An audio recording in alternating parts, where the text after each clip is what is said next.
You know, when Michael and I had our first child, we thought we were on our way. 4 months later, we were pregnant with Malik. And when we found out that he was a boy, we were elated. Michael always wanted a son, who doesn't? And then Malik was born. Malik was born with Charge syndrome. He had surgery at 2 days old. He stayed in the hospital for 6 months. And then when he did come home, he was in the hospital about every month. And we looked at each other and realized that we had woken up to a nightmare, the dream that we thought was a nightmare. You know, we talk about journey and what to pack and unpack.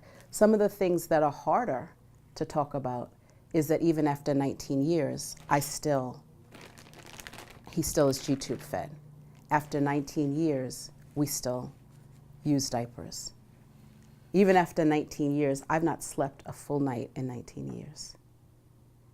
There are ways that it has affected our family, ways that it has affected our marriage, that is very difficult to talk about. And those are the things we want to keep in our baggage.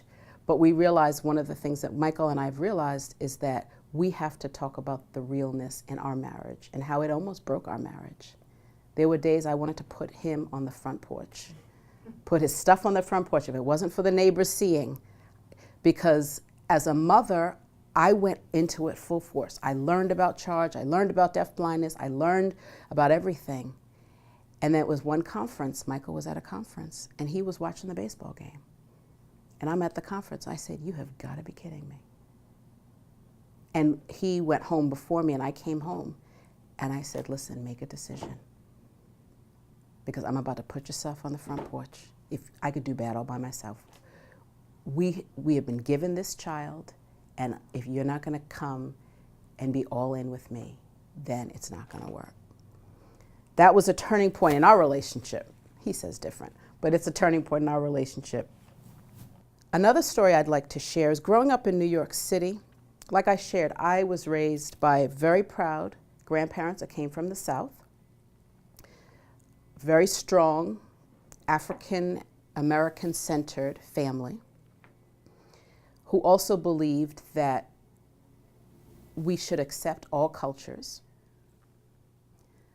But the challenge for me was that, like I said, I woke up to one family. I was bused out of my neighborhood to another school on the bus with all the black kids, went to a Jewish school, went to an honors class, so I left all my friends that I took the bus in with, went to the honors class with mostly people that didn't look like me. And I was caught between a rock and a hard place, I felt, growing up. Because I wasn't black enough for my friends. I was too white for my black friends because I didn't talk like them or act like them and was pursuing education.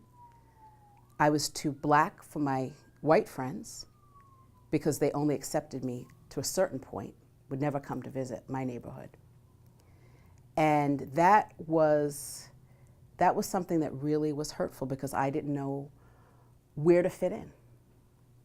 And so rather than trying to fit into one category, I just became myself and decided I fit into different categories. When I was in Harlem, I hung out with my friends.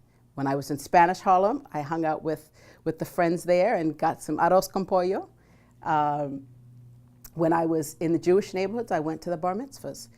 And so though it was hurtful growing up, it really has made me who I am today because I can walk into any situation and know I'm going to find what is the commonality versus what is the difference. We moved from the South to the North. This says Southern sayings for Yankees and other immigrants. And I'm telling you, they feel like we're immigrants. I felt like an immigrant when I moved from the North to the South because we came down with our quick, fast Northern ideals. And we moved to the South so that we could slow down and have a better life.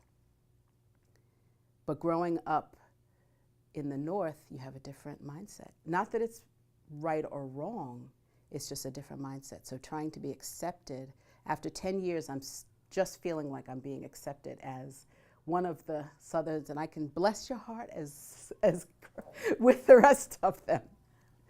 But that was definitely a cultural change for my husband and I, especially my husband being in sales, being a black man in sales in North Carolina during 2 elections. And he was, he would walk into a situation and he would lose a sale because of the color of his skin, or because he was too smart, or wasn't smart enough, or too smart according to other people.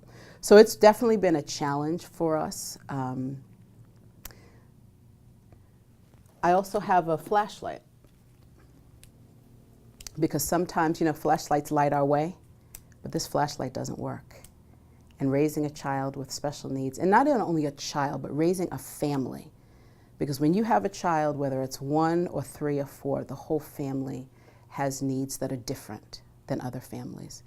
And sometimes it works and sometimes it doesn't. And what do you do when the light doesn't work? For example, we lost power a couple of days ago, and at 4 o'clock in the morning, and my son, who's deafblind, was in his room in the dark. And I woke up to him screaming and retching because the lights had turned off and he didn't understand why. And as we were trying to go around the house, trying to find the flashlights, that's why I brought this, because this was one of the flashlights that did not work, which made my husband crazy, because he always told us, this is going to happen and we have to have flashlights. And we had 2 flashlights that worked. And I thought, this is how our lives are sometimes. The lights get turned out and the flashlight doesn't work, and what do? You stumble along in the dark with what you know and what's familiar, and you keep moving.